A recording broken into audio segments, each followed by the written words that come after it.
So for today's video, we have this vintage Craftsman Eager 1 lawnmower with a Briggs & Stratton on it. I've only ever seen these have Tecumseh motors on them, but this one, for whatever reason, it's got a Briggs. It's also got a really weird primer setup. It's got one located on the side of the tank, which I can feel the line. It goes back and into the carburetor. So I've never seen something like that before on any Briggs & Stratton I've ever worked on. It's also got a manual throttle here up front. So it's got a 4-speed transmission in it, which honestly, I don't know if this thing works or not. I'm really kind of taking a shot in the dark because it's got a lot of noise coming out of the transmission. So, and I've already peeked under there and just to see if, if I could see anything weird or not. And the belt is kind of been rolled off of the pulley all the way at the back. So I'm going to have to sort that out. But first and foremost, we need to put a new pull cord on this thing because it's missing in action. So with a couple screwdrivers, I just kind of pulled up on the back, popped that off. And this just has pop tabs on the front. Pull that off. Looks like it's just these bolts.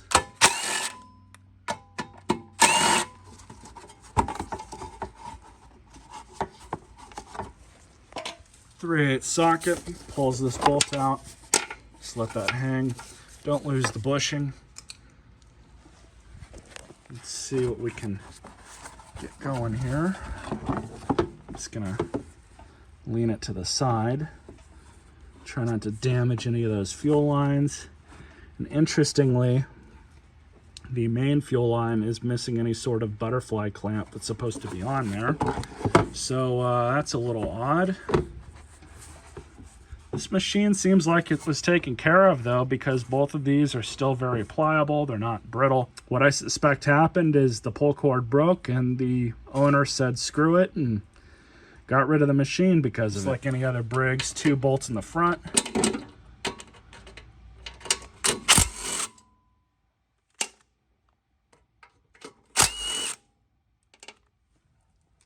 And 2 in the back.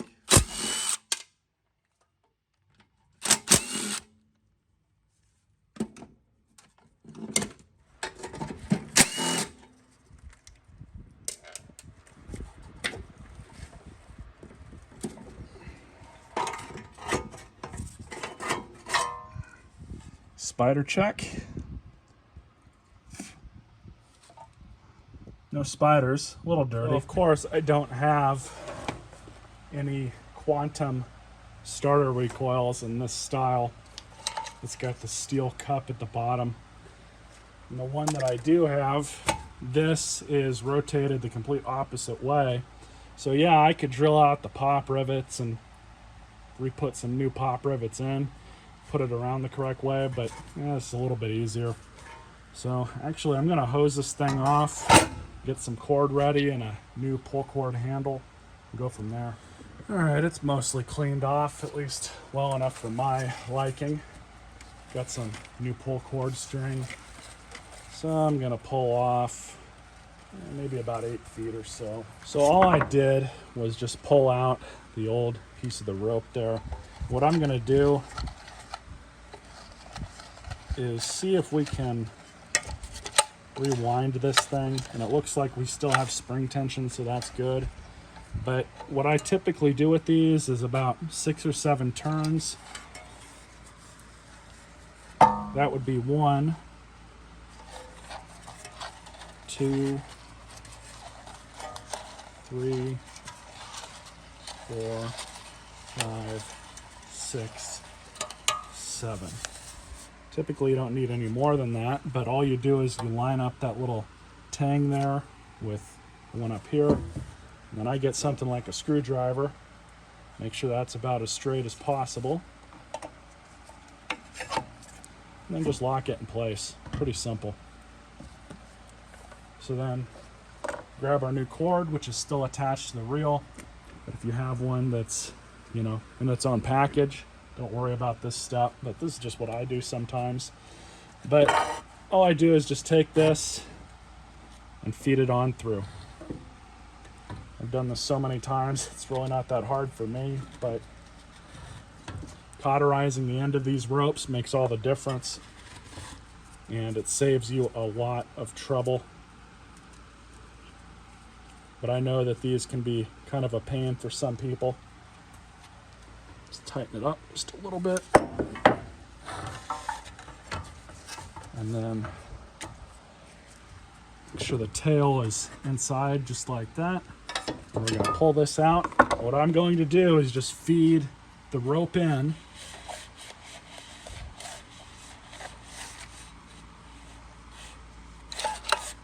Until it's mostly full, and right there feels about the stopping point. So what we'll do, we'll pull out about a foot. I'm just going to cut it.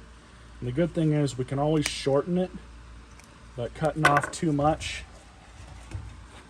can cause a problem. And then we'll go ahead and cauterize this end too.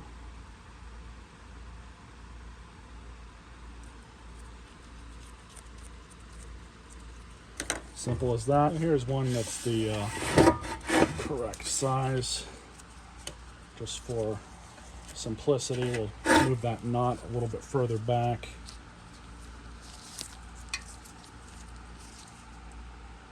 This one's actually for Briggs & Stratton. I've seen people use all kinds of things for their own handles. Their dog got a hold of it, or what have you, just screwed the handle up. I've seen people use like number 2 pencils. I've seen sticks. I've seen pieces of metal. I guess you can use anything as a handle. It's not really a huge deal. I just find it funny.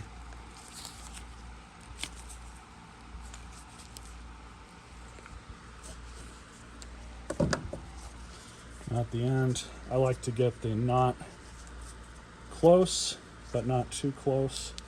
Usually about right here. That much hanging off of the end, and then just pull it down a bit.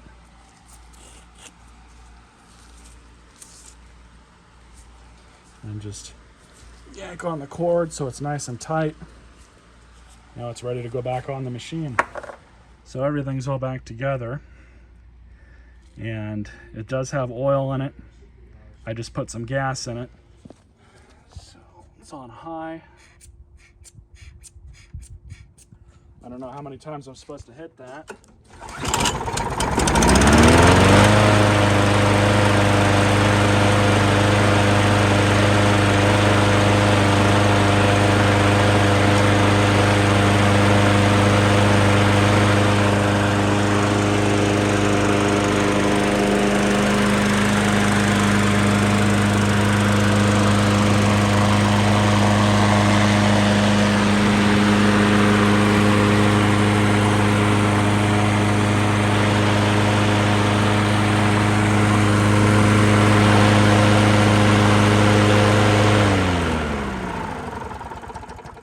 Mower on its side, you can see the belt came off of the rear pulley just like I was talking about. So I'm going to get some pliers or something and see if we can lift it back into place. Shouldn't be too bad. If not, I'm going to have to take off this panel and see what we can do with it.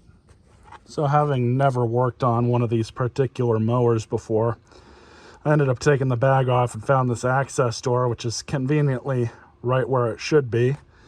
So I got the belt back on, had to slide it right underneath that little guard right there. So let's see what happens. This transmission's making a lot of noise just being moved around.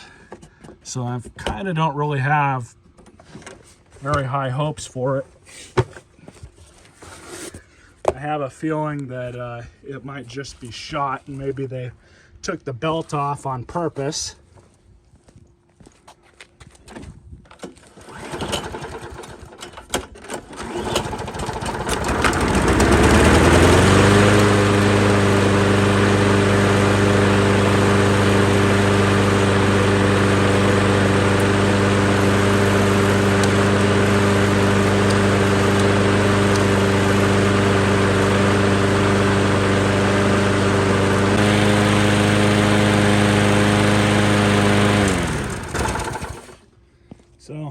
self-propelled system is done for. That's unfortunate. I have two options here. Either I can try to swap in one from another machine that I've already got, which may or may not work, or swap in, you know, just normal axles into the wheels, get rid of the self-propel system entirely, because the deck is almost perfect. The bag is in excellent condition. The motor runs perfectly fine. It's just the self-propel system is really not needed anymore. I also checked the cables going from the handle to where they should at the transmission axle and everything. They all appear to be working correctly. So I think what I'm going to do is just pull the transmission out.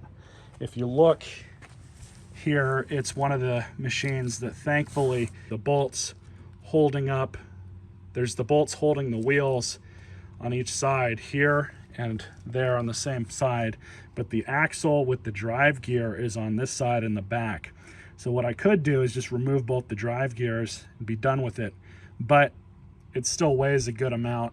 I think I'd be best served if, you know, I'm selling this on to somebody else.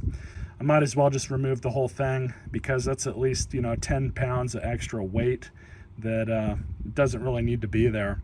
So probably just remove the whole thing. So just for the record, these wheels look good. Sometimes these plastic teeth will get worn out because this is metal. Doesn't look like that's the case. These look okay. Wheels look okay. There's something going on inside this transmission, and unfortunately don't really have much of an option here. So what I'm gonna do is just kind of put this thing back together and then roll it around. I don't anticipate there's gonna be any issues, but the next step is going to be to remove the self-propelled drive system from this machine. So, as expected, it rolls around with no issue now. So I'm just going to remove the self-propelled transmission. We're going to take this off, leave this handle on. I'm going to have to basically adjust this and mess with it a little bit to get it to work correctly. So it looks like there's a retainer key here. Take that out. Now I got to flip it over, of course, and take off. Yeah, it looks like everything is fine here. It should just slide out, but I got to take off the other wheel and get that ready. Then we'll get ready to remove this thing. See how it's mounted in there. Just undid both the control cables. So now I just have to undo this retaining bolt. We'll be able to slide the cables out through here, get those out of the way. Flip this thing over, take that other wheel off, and see about removing the rest of this transmission. A couple taps with a mallet, that dropped it out, but I'm gonna have to lift up the mower a bit and kind of wiggle it out. So you guys can see this pulley has a cotter key that's hidden, and I have to pull that out, and we'll be able to unlock this rod, pull that out, and then we'll just be able to remove everything. Took that pin out. It should just come out now.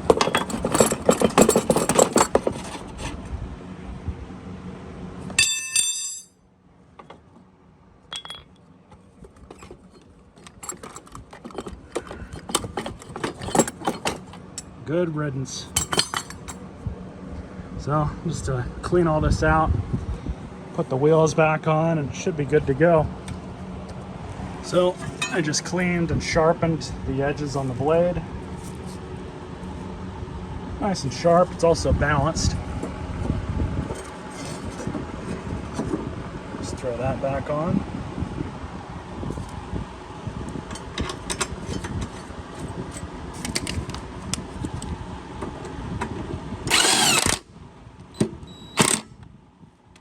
There we go. So now just to get it back right side up, remove the rest of the self-propel crap, and let it run for a bit. So as you guys can see, these are now freed up. I cut those two zip ties, ready to remove it. Now the annoying thing about this lawnmower is everything is integrated into this thing. So this is the one that we're going to have to save, but we're going to also have to remove the rest of this stuff, but keep these bushings.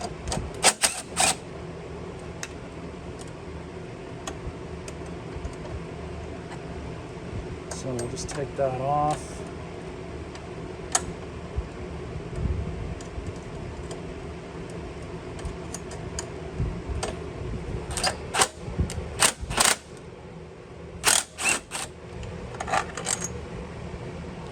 See, I'm keeping this hardware. There we go. This thing is most likely no longer available. And I'm sure that they'd have some sort of updated version if they sold anything. But we're going to have to get a bushing for this side because that's just simply not long enough. And this was supposed to go over it like that. So let's see how well this works.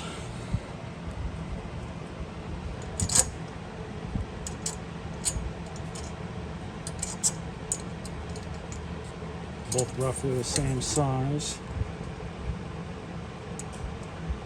Yeah, I might have to go with that bigger screw after all.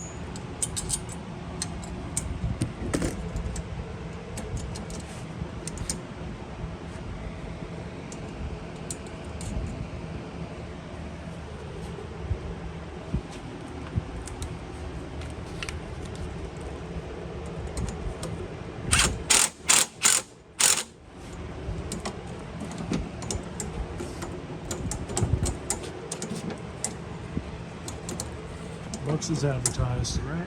So it's all done. I'm gonna give it a bath here in a second, but it's considerably lighter. Let's try and start it again.